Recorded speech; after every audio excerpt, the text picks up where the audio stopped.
Welcome to the Tactics Meeting. I'm your host, Dan Smiley, and we'll be talking about response tactics and technology. We've assembled a unique panel of crisis communication experts today to talk about whether or not the press conference is a relic of the past. I have an opinion, I'll bet you do too. Let's get started.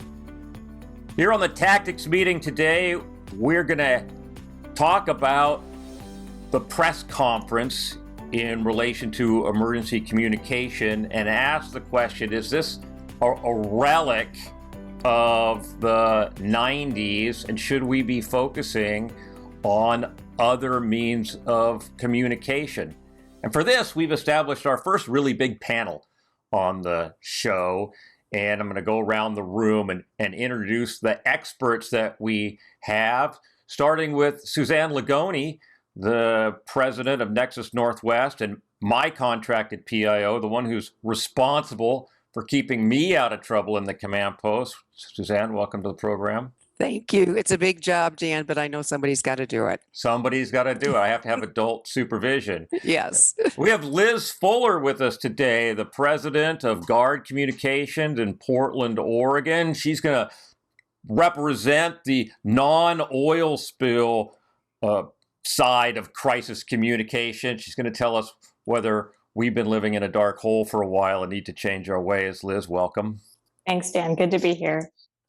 We're lucky to have Nhi Irwin from the Washington State Department of Ecology, who often is the liaison officer, could be the PIO. She's one of the regulators for oil spill response here in the state of Washington, and going to give us the perspective about where ecology wants to go in training and drills. Welcome, Nhi. Thank you. Good to be here. Sara Zeman, crisis communication student, University of Oregon. Hi, Sara. Hi, Dan. Lauren Wirtis, the PIO for the Oregon Department of Environmental Quality. She was our PIO for a big drill we did in Portland just a few weeks ago, and has been the PIO for wildfires and hazmat response going on throughout the state of Oregon for the last year. You're going to get some great perspectives. Also, a podcast host for Green State, the new podcast for the Oregon Department of Environmental Quality. I've listened to a couple. They're really good. Everyone should go check that out. Welcome, Lauren. Thanks so much, Dan. Really appreciate being here. And Dylan Darling, also the Oregon Department of Environmental Quality, co-host of the podcast Green State, part of the crisis communication team for the state. Welcome, Dylan. Thanks, Dan. Awesome to be here. Really appreciate it. You're welcome. I'm excited. So the question is, what should we be doing differently when we're talking about crisis communication? And one of the things that kind of came up that was the inspiration for this episode was some fairly damning news articles that came out of the oil spill in Orange County. That's actually still going on to some extent as we talk. And one of the things they talked about was these short, non-responsive press conferences that lasted less than a half an hour, that stopped short of really just saying no comment, not providing any real information, and a strong accusation that the first casualty of this oil spill was the public's right to know, that the responsible party, the federal and state regulators were just not responsive. And so in addition to whether the press conference is really a dead tool, I wonder about whether we are training our people appropriately, or if we're really just teaching people to dodge the questions in an inappropriate way. And I'm going to start with Nhi Irwin. Nhi, you've been the liaison officer for a number of events and certainly for drills. I know Washington State's been looking at whether or not to continue to require a press conference and a press release for credit what is the state thinking about doing going forward? So I think for the state of Washington, I mean, changing the credits on a checklist, that's a kind of a regulatory document for us. I mean, that takes a little bit of thinking. Certainly, I think there's some best practices here that we'd like to see exercises kind of evolve in. And I think we want to get to a place where there's a demonstration that in a company, so for example, a drill scenario, that companies are understanding the importance of communication even more than the actual cleanup activity, right? So I think the sort of prevailing, the thing that I hear all the time, and I've been hearing for the last 15 years since being in this agency, is it doesn't matter how well you're cleaning it up if you're not communicating about it, or the public perception of how well you're cleaning it up, it won't matter. And so, the place that we want to kind of push companies and the drill play is to get to this place of, do you understand how important communication is? Do you understand and have a pulse of what the community impacts are that it just happens? This particular incident has happened in this community. Do you know what's happening around the community and who would be concerned? What are they concerned about? And are you set up in terms of your priority about communication that to address those concerns? Have you stood up a JIC that's equipped to deal with all of the questions and the concerns that come up? Do you have a good mechanism for pushing out information? Do you have a good understanding that you also need to collect information? So my background is in liaison mainly, and we've shifted that into a listening kind of mode, because we know our stakeholders have their own constituents, the elected officials, and the agencies and the tribes. They have all these people that are looking to them, and so those people should be armed with information.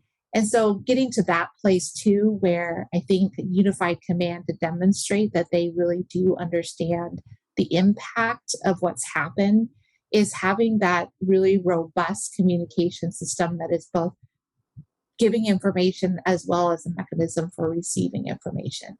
So in drill practice, and I think the regulatory checklist that we're, companies are very concerned about when they are having to exercise, is to show that there are these other more modern and more relevant ways that companies and the JIC can communicate. So showing that they can use social media, effectively, that they have a plan and a strategy for how to communicate about concerns, and that they're open to getting the hard questions, and maybe in the moment not being able to answer it, but saying, we do understand that this is a concern and we're trying to address it in these ways, and we're going to get back to you on it.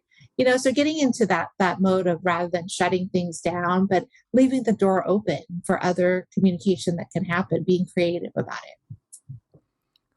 Liz, from outside of the oil spill business, do you have a different perspective on those early hours for crisis communication? What kind of a plan do you develop for your clients?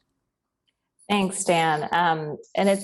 I think you make a lot of really great points. It's interesting, the way where I sit representing clients, I have clients that, crossover industries, including in energy, and I also work with government. So I can see from both points of view.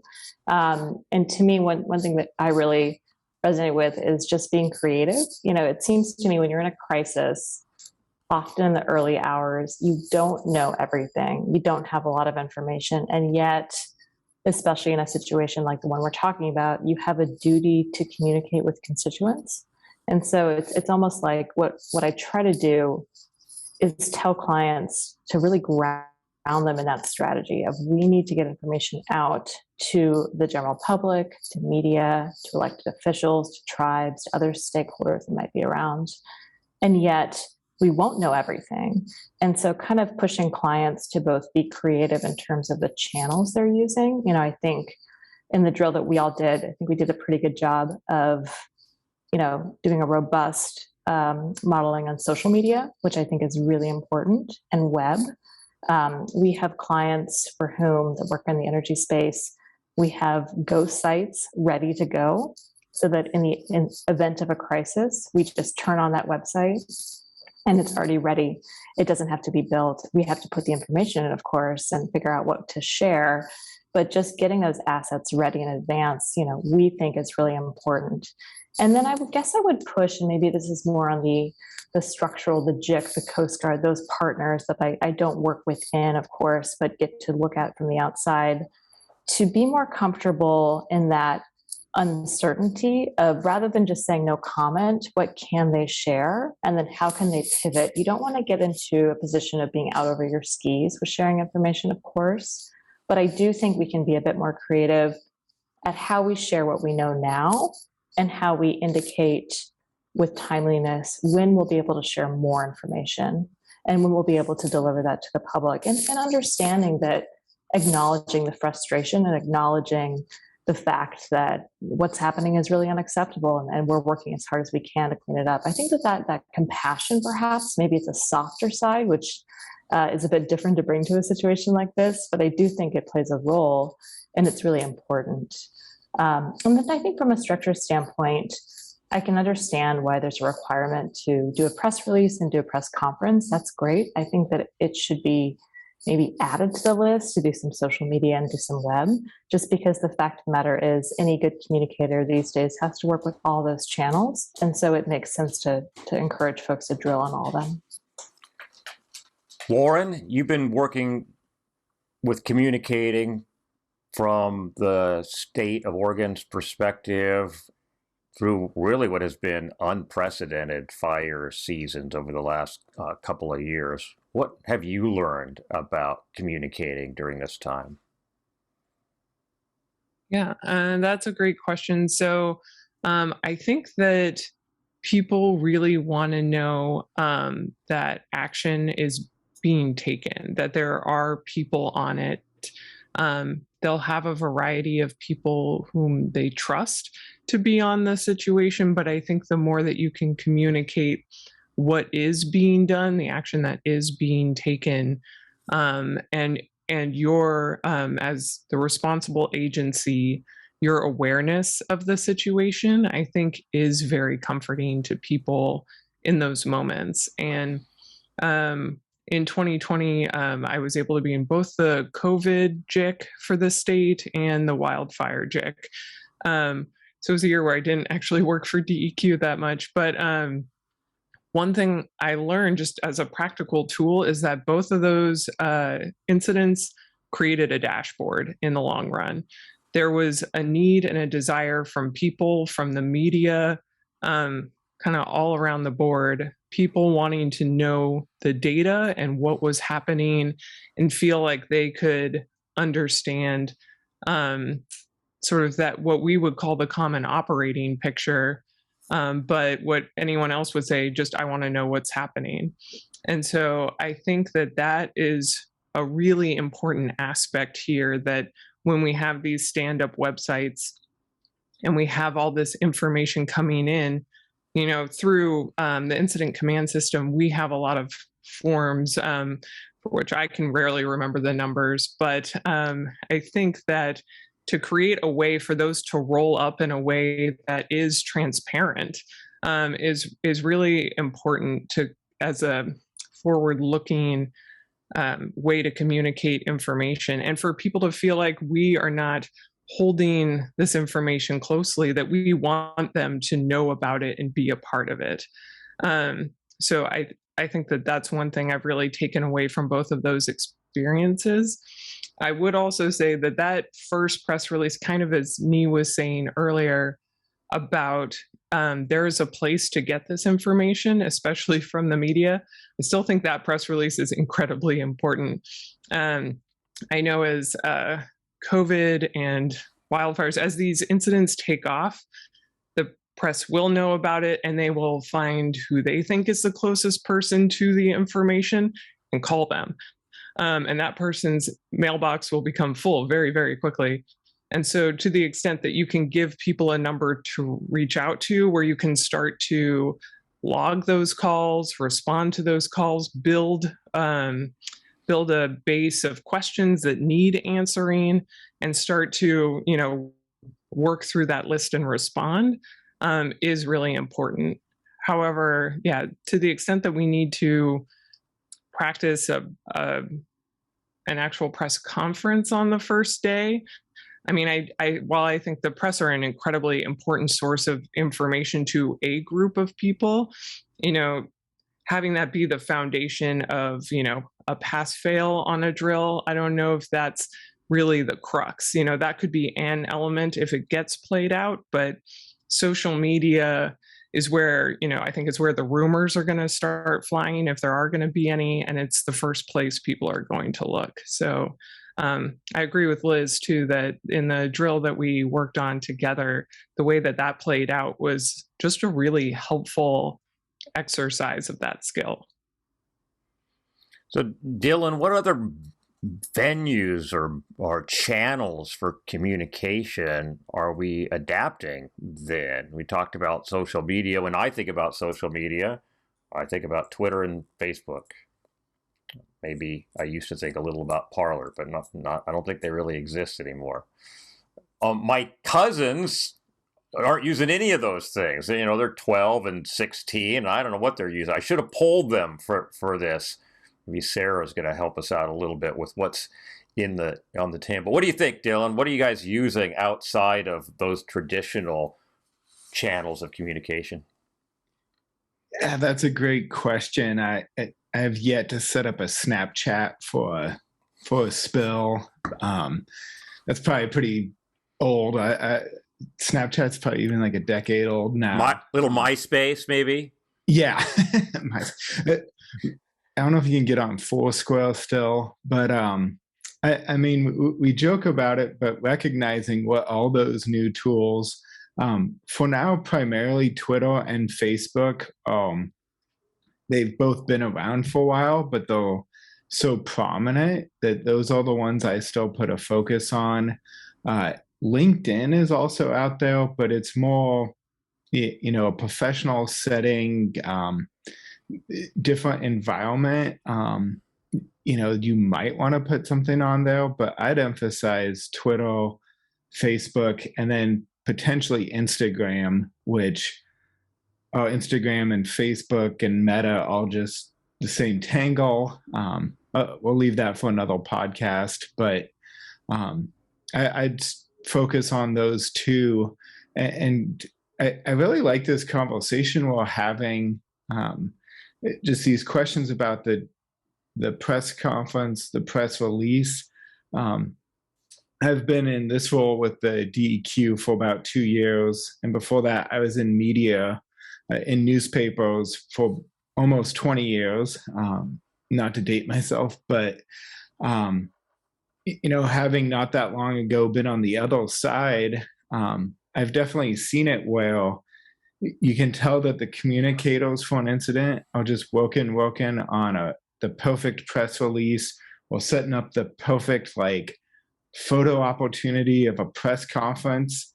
And all I would have wanted as a journalist was the basics at 10 a.m. in the morning, one or two blurry, well, hopefully halfway decent photos, but a few photos, maybe even some video. It just seems like you can get caught up in, we have to do all this information. And as Lauren and Nhi said, with that first news release, it might even just be, yes, something's happened. Here's who's going to communicate.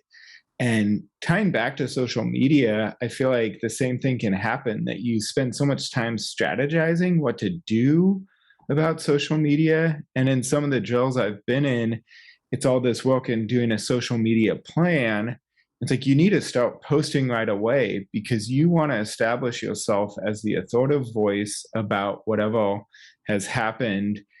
and be the one putting out the information, putting out photos. Because if you don't enter that space early, like, you won't be the voice. Someone else, Joe Schmo, Twiddle, who might have a different agenda and, might start with a very critical angle, or, might even just be putting out facts that then you have to chase. And all of a sudden, your job becomes totally different. Like, instead of trying to put out this information, you're trying to deal with someone else putting out misinformation about this incident.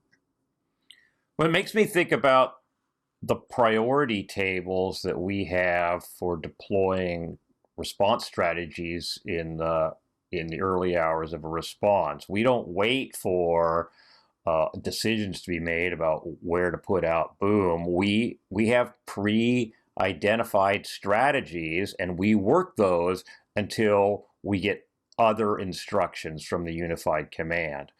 We could take the same approach to this, right? We could have a predefined communications priorities that allow us to get going, that we've agreed upon, maybe even include in the area plan, so that the responsible party and the unified command don't feel like they have to approve them. And that's where we bog down, right? So the unified command has to approve messages. Well, then nothing gets out. And we need to give our PIOs, this is my perspective as an incident commander, we need to give our PIOs the authority to get out there and speak for the response and come back to us if there is an issue. And that brings me to Suzanne Lagoni, my PIO, who, we did a response for ship fire not that long ago, and I woke Suzanne up at midnight. Indeed. Right. And, she didn't get in her car and drive down to the command post, but she got on the phone and she talked to the fire department PIO, the state's PIO, the Coast Guard's PIO, and crafted a strategy. So, and she didn't come back to me asking what needed to be done. So, Suzanne, how important is it to be activated early? Well, it's essential. I think that what we have heard, first of all, I want to congratulate all my colleagues here on the call because the observations are right on target. We've talked about these things for years, literally, and I see some improvement. I actually started in the response world in 1994 in Alaska. We were one of the first major exercises up there after Open 90, and have been working many years since then. And everyone who said the press release has been around is absolutely right. That was one of the first things that we were tasked to get done in that exercise, just as it was one of the first things that we've been tasked to do in the most recent exercise. So I think, Nhi, you make an excellent point. And the question, I think, particularly from the perspective of the regulators, is what's going to stand, what can we do that's going to still measure capabilities and capacity that also meets the communication world that we exist in today. And so that's a challenge for all of us to work together to figure out. There are a couple of things I just wanted to highlight about what we've heard so far. I applaud Liz and Lauren, particularly for your emphasis that this is a human interaction that we're involved in. I like to remind responders, and particularly unified commanders, that we've made, and by we I just mean the collective us, we've made a mess in somebody's backyard. And sometimes we have situations that people are fearful. if they smell fumes, if they are seeing things, for example, on social media that cause alarm. We need to understand that it's our job to help alleviate those fears, to help people understand what has happened in their backyard. We can't do that by spending 4 hours carefully crafting a 4-paragraph press release. We've lost that. We've lost that fight. We've lost that high ground long before that press release comes out. But I also want to reflect that I agree, Lauren. I think you were the one that said it, that the press release is not dead. It still is a statement of record. We need to do it. But I'd like to see us measure something else in addition to the press release to help us all decide. It's not so much our license to operate or however you want to describe it, but it's how we as communicators, that's our job. Whether I'm representing WSMIC or another client, or Nhi's representing the state, Lauren and Dylan, you're representing your state. No matter who we're representing, we've all got a common goal, which is to help the community understand what's going on. So a couple of other observations that I've made in the past, and I'd like to emphasize because it draws together what I'm hearing, is that communication is certainly about working with media and working with stakeholders and working with electeds, but it really is about communicating with everyone. What I have tried to encourage as much as we can within the ICS structure is that the Joint Information Center and the liaison office certainly are sitting next to each other, but are quite intertwined. We have one responsibility. It's communication. It's informing our community. We just use different methods for doing that. But the more that we can work together in the same room with the same information fact gatherers, first of all, it helps stretch our resources. But second of all, it ensures that we have a common message. And so I like to see that. I encourage that when I'm working in sim cells or doing coaching during exercises.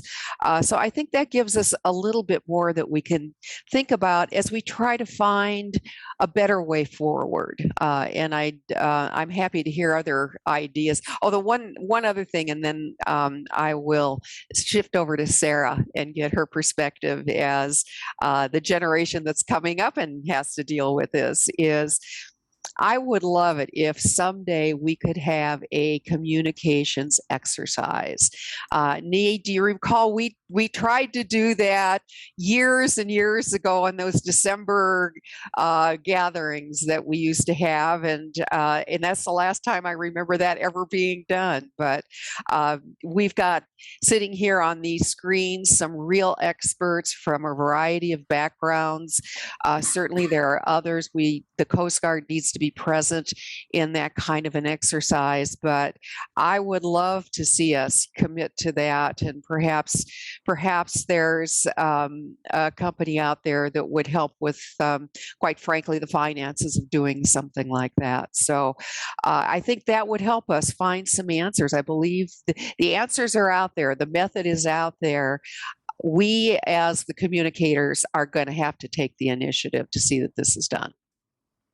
I'll stop there, Dan. Thanks, Suzanne. Sara, our upcoming PIO, she's rapidly becoming my drill right hand. What are your thoughts? And also, where do you get your news? I get. Where do I get my news? Yeah, does the newspaper show up on your front porch, or? No, it does not. I don't know if I've ever took the time to read the newspaper unless it was like finding a picture of myself in 4-H from it. I would say that I do get a lot of my news from Twitter. I don't really use Twitter for much else. I find it as an easy way to just keep track of sort of everything that's going on. The social media that we're missing, as Dylan, I see, stated in our chat, I would say Instagram is actually a little bit bigger of a thing. For at least like my generation and below, I would say.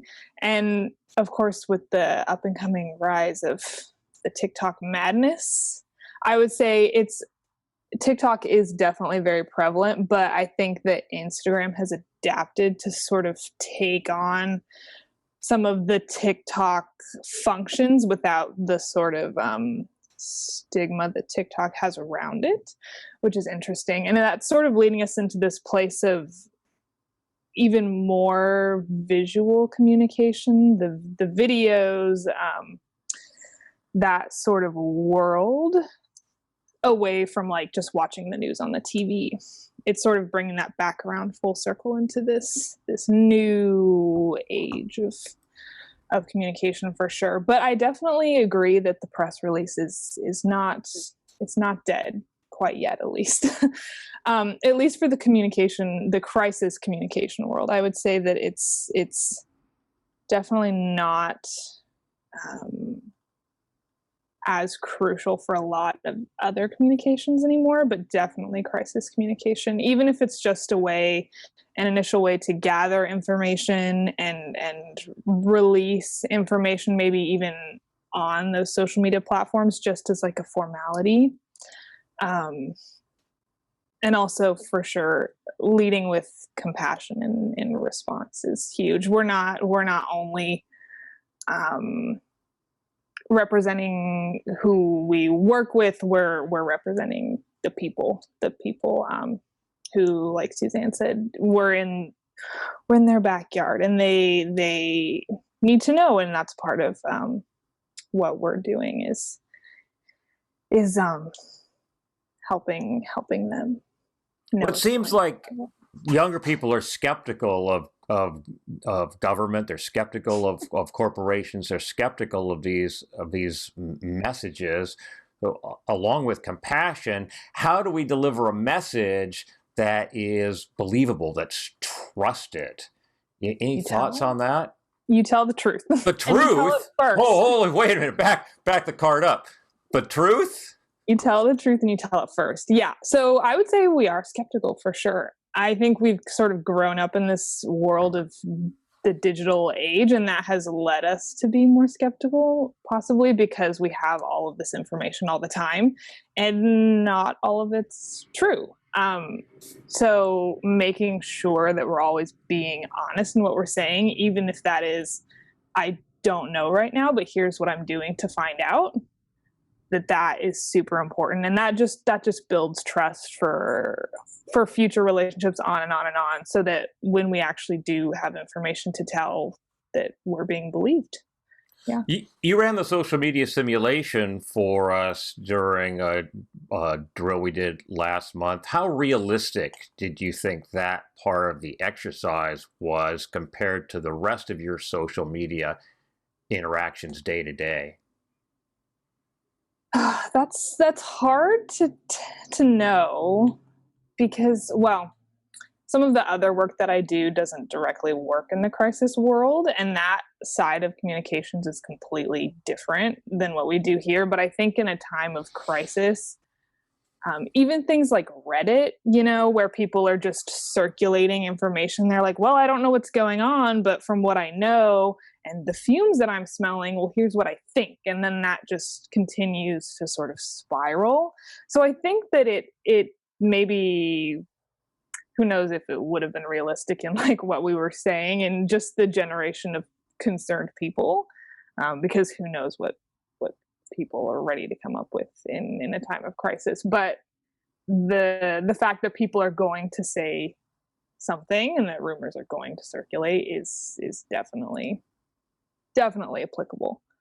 Liz, how do you jump out and deal with those rumors, those known untruths that we expect they're going to be coming out, but we have to address them somehow?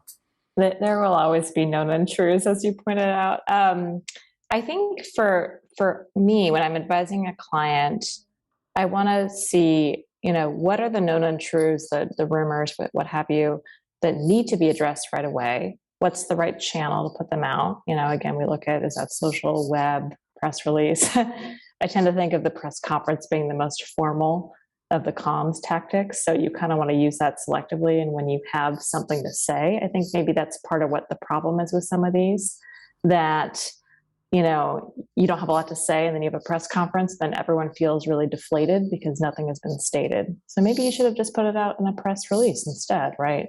And made the PIO accessible for a phone call.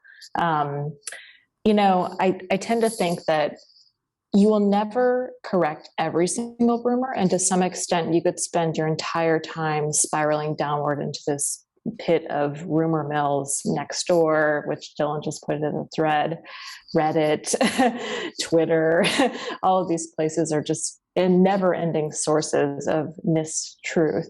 And so I think to some extent, you need to consider, when are you just focusing on your message and your story and putting that out there and not worrying about the noise, versus, and I think it's really a judgment call.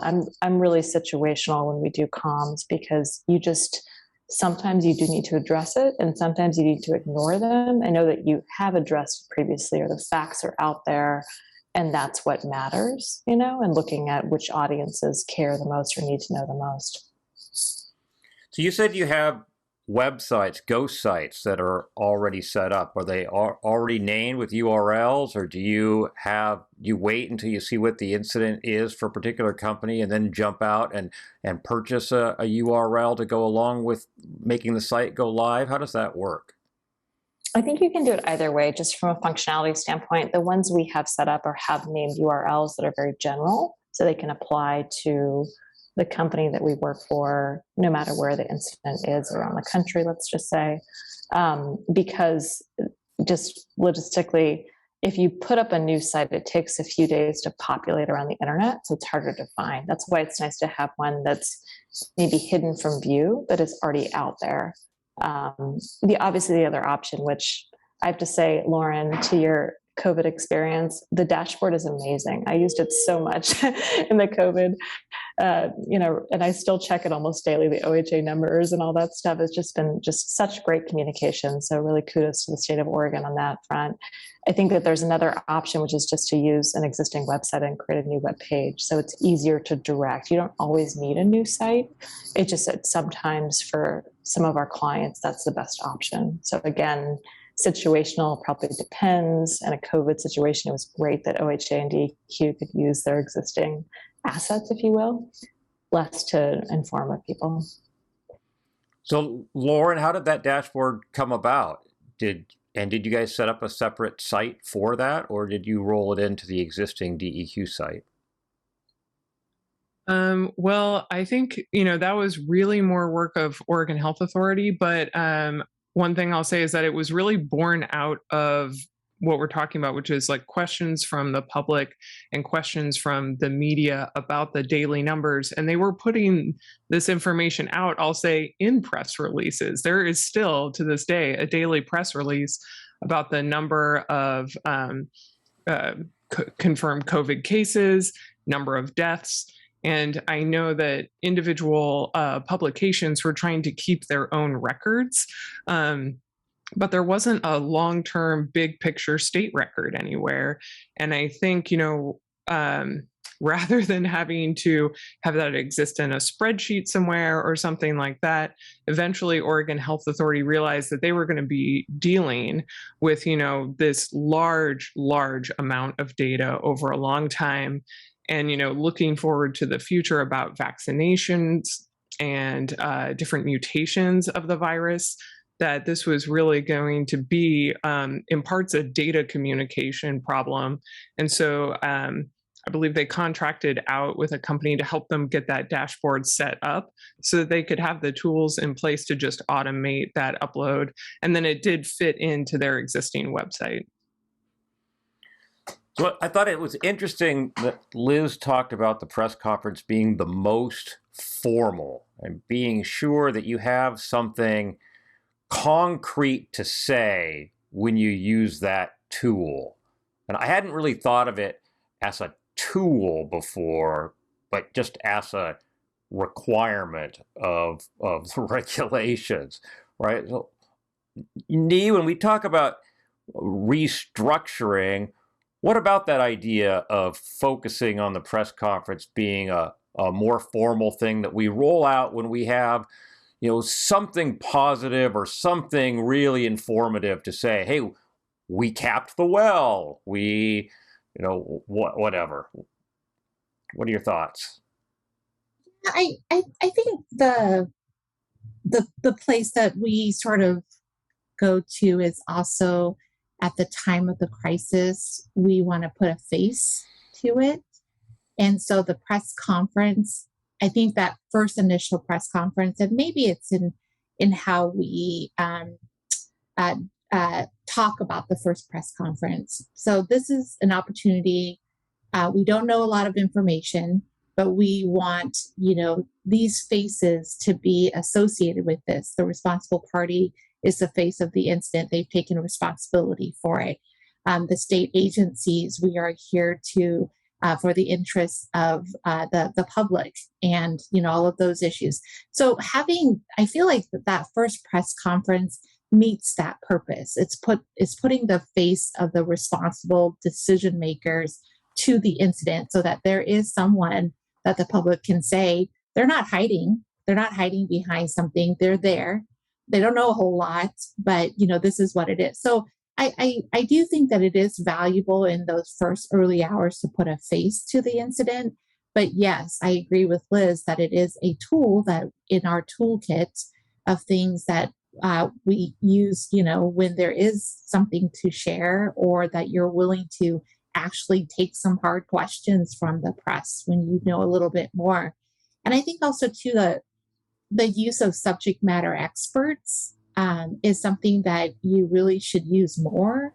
I think it's helpful for those subject matter experts to be in the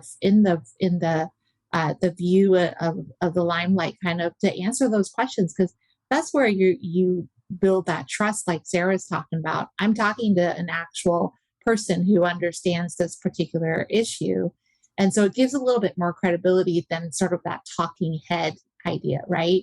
So first, it's presenting the responsible, sort of the people responsible for making the decision. So there's that empathy conversation that we're having there. Something horrible has happened. We're here in the community. We're committed to being here, cleaning this up until it's done. Those are some of those talking points that, we practice in drills for the responsible party. The federal on-scene coordinator is someone that's there to say, this is our authority, this is the regulation. The state saying that it's happened in our state. We have resources that we want to protect. The tribes have the same message about, their cultural impacts and their community impacts as well. So I think it's important to have those people in the front early on, so there's a face to the response to say all of the great, those messages, at that, aspect of empathy. But then later on, it's used judiciously to do interviews, maybe, to get more in depth into some topic that's happening. And again, those subject matter experts, they're there for a reason, and they're the ones. There's a reason why Dr. Fauci is everywhere, right? He's the expert. They decided he's the face of this, COVID response, and people trust him because he's the expert. This is a person who's been doing this for a really long time. I'm going to trust that much more than I'm going to trust a sort of communicator that is a generalist, right? If I want to understand about environmental impacts or air quality, I want to hear it from the people who know what they're talking about. Now, sir, I think some of the subject matter experts need a little bit of coaching to kind of plain talk a little bit.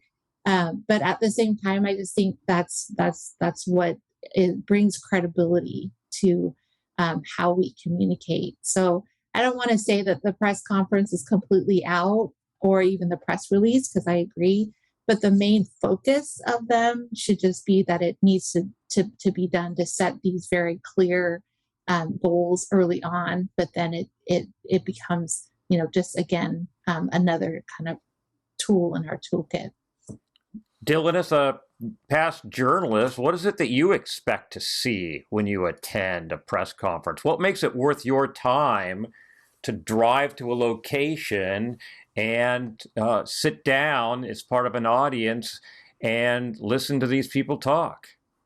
Yeah, it's a great question, Stan. And my mind is going back to different press conferences that I've been to. Probably the ones that relate the most would be wildfire press conferences. I covered a lot of wildfire in Northern California and in Oregon, and putting myself back in my journalist mindset, you'd want to get just a lot of numbers, facts and figures, and hopefully by being there in the room, there might be some nice charts and visuals to kind of help make those numbers not just be some figures on a page, but when we're talking about acres or square miles affected, you got this map and someone really just explaining things. So just an explanation of the information that's been coming out. And then as we've been discussing, and Nhi and Liz said so well, really looking for these people who might be the faces of a response and kind of a reassuring voice as well. Because lots of times, as a journalist, you're thinking like the public, and if there's a community that's affected, if there's resources downstream, like switching my thoughts to an oil spill, if it's going to be affecting fish or a fishery, other environmental resources that people care about. Again, going into this press conference, you want to hear people address these things. Like, you hope that the people planning it are thinking about what the community wants to know. And I think the most frustrating ones that I've been to is it's just like this real high level, like, don't worry about it type of tone, and not recognizing. And then also, when you're a journalist, you have a lot of questions and you want to have your chance to say them. And I think of press conferences that I covered of a former governor in California. I don't know if I should say his name. He was in action movies. But those press conferences for Governor Arnold Schwarzenegger were always really interesting in the Q&A section, because it was just like, all right, you guys have like 2 minutes, and it was literally the journalists having to like shout over each other.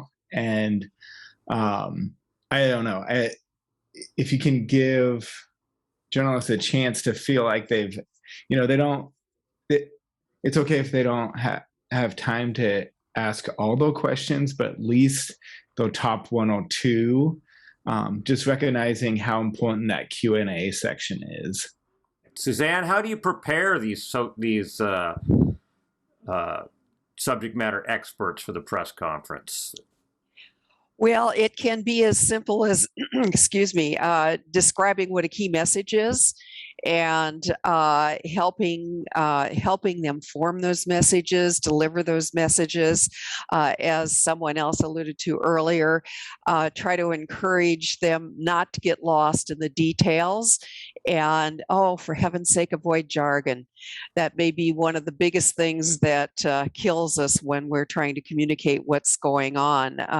And it's not just the subject matter experts. One of the points I wanted to make before we run out of time here is, again, as communicators, part of our responsibility is to communicate well with our unified command and help them understand the incredible importance of communicating with the public. It's always an objective. If you look at any 202, you're always going to see keep the public and stakeholders informed. But have you ever noticed it's the bottom one? It's always the last one on the list. And I would be happy just if I saw that a little higher up in the bulleted list. And I say that a little bit with jest, but it's our job. Fourth is the best you're ever going to get. I see. Well, you and I need to chat then. But I think part of our responsibility is to truly help the individuals in the unified command understand how important this is. And whatever language it takes, we need to draw upon our relationships with these individuals. That's, again, where drills are very important, that we do get to know each other. We get to know the individuals who will be in a unified command, but come in with good, solid strategies. And as the PIO, supported and right next to the liaison officer, come in and, I'm not going to say be overly aggressive, but be assertive about what it is that we need to do and what we need from them in order to do our job effectively. A big part of that, of course, is the approval process. Nhi and her colleagues have come up with a checklist to take into the unified command first thing and get sign off on what a JIC and a liaison can do without coming back for further approval. That's an excellent tactic that helps us get along the road, but it also helps our unified commanders understand that this is a huge part of their responsibility. They are ambassadors for this response in the public. We need to make that job as easy for them as we can, but also help them recognize that it is vital, it's important, it's every bit as important as cleaning up oil. So that's for me, the other side of the equation, the inward communication, the inward relationship building that I would like to see us spend just as much attention as we are when we're communicating externally. Thanks, Suzanne. Sara, you're back. I'm back. You're back. So would you watch it? It's got to be really important to you to take time out to actually watch a press conference. It sounds yes, it would have to be very important to take time out to watch a press conference. But I think that does not take away from its value, because I think that one of the most important relations at the press conference is the journalists. Like, this is your opportunity to make a connection with the journalists. They are there to help relay the information that you want to give them. It's your opportunity to talk with them to make sure that they know what's going on, so they can help spread the story in the limelight for everyone in a way that's effective. But I think that the comment about also identifying your spokespeople and your professionals is super key as well. Last thing I want to ask, and Suzanne, you're absolutely right, because you mentioned a communication exercise, and now I'm thinking about it. I hope you guys want to do one, because we're going to do one. What does that look like? What does this communication exercise look like? What do we need to staff? Who needs to be in this? Let's start with Liz. What does that look like? How would you go about structuring this communication exercise? I think you'd want, as you typically do, the players from all the different parties, because I think, to me, a lot of the challenge and the benefit is the collaboration you get between the state agency and the Coast Guard and the company, and making us like work together, as it's oftentimes we hadn't, before. And it's a really helpful and prudent exercise to do that. And then I think just drilling on all the comms channels. I think a lot of great points have been made over the course today. Maybe we would pull in, a little bit more. To me, the liaison and the comms piece need more overlap often in these plans, because there's such a tie across between those two audiences. Maybe the comms exercise could pull a little bit more from somebody pretending to be an elected official, someone pretending, from the tribal community, or pretending, just to really play out those different spheres of influence and constituents a bit more. That would be interesting to make it more realistic. I'm just trying to think of what else would really come to bear on one of these plans. What do you think, Dylan? Thoughts on how to pull off a really robust communication exercise that would help the community? Yeah, gosh, I think adding a component of getting unified command approved photos and videos from operations, or who else would provide that? I'm still learning ICS, so it's like, gosh, who would you even get that from? I do know you'd need it to be approved by the UC, but just having that be a part of this, because I just wanted to emphasize, Sara touched on it. I feel like the younger generation and a lot of the public out there, they want visual information, and that means that media also want that. And these days with the media landscape, they're really relying on us more than they ever have. I worked at 4 different newspapers, and all of those used to have photo staffs, and now they're down to like 1 or 2 people each.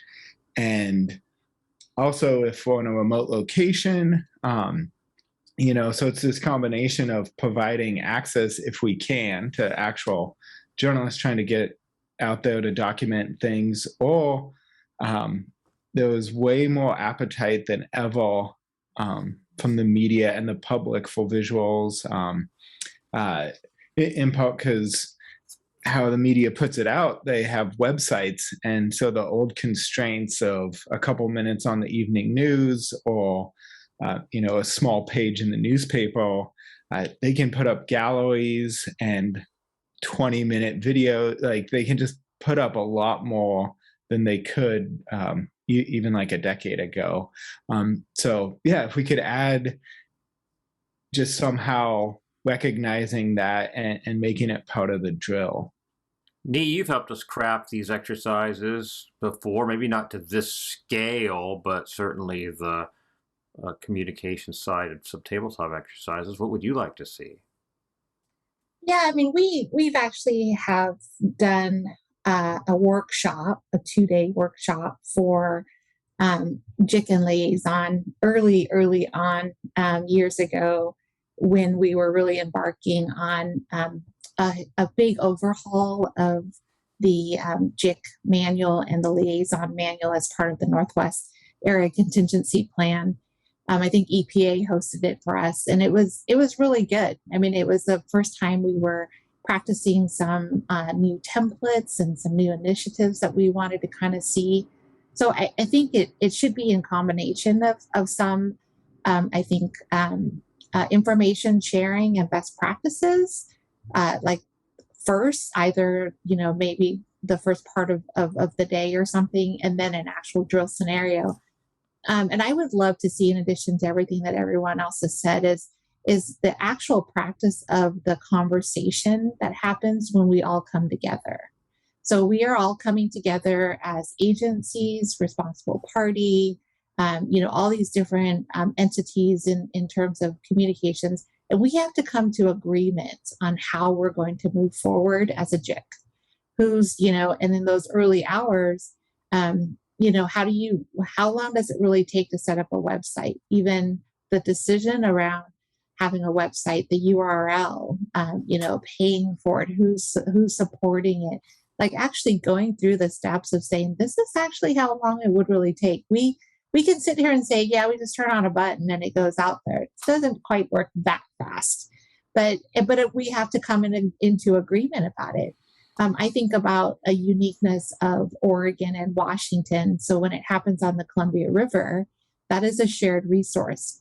Who is the lead agency, and who should be that lead communicator, or the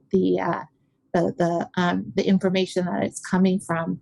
So early on, if we agree that Twitter is going to be the social media tool that we use, whose is it? We haven't exactly established one for the sort of brand of the incident.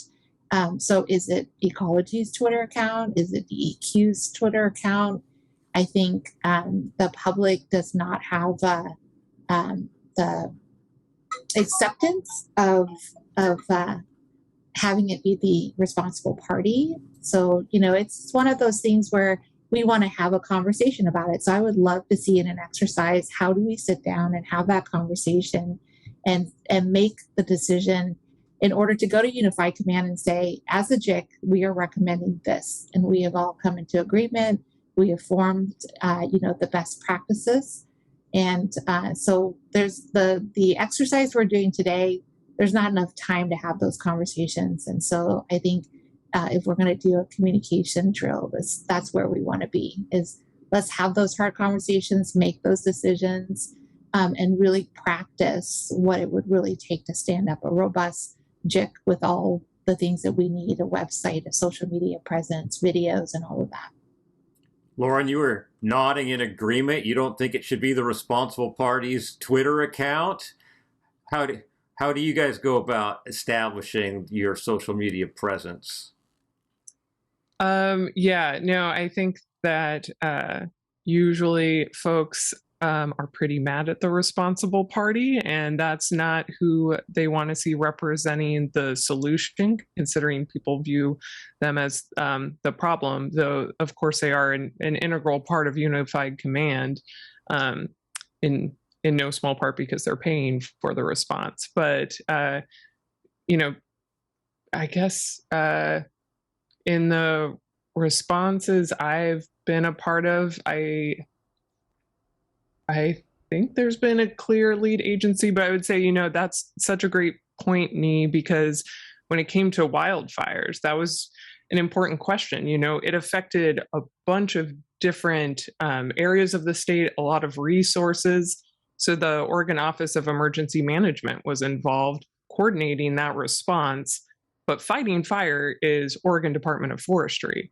So who leads that, and does it make sense for there to be multiple accounts talking about different things, or does that muddy the message? I think what you're talking about, working out those issues ahead of time is really important, so that we have a plan if something happens. Suzanne, as the person that I'm going to have lead the responsible party side of this exercise, basically get thrown under the bus, how do you want to see us structure it? I've been there once or twice, Dan. You know that. Yeah, you're familiar with the underside of that bus, aren't you? I have been there.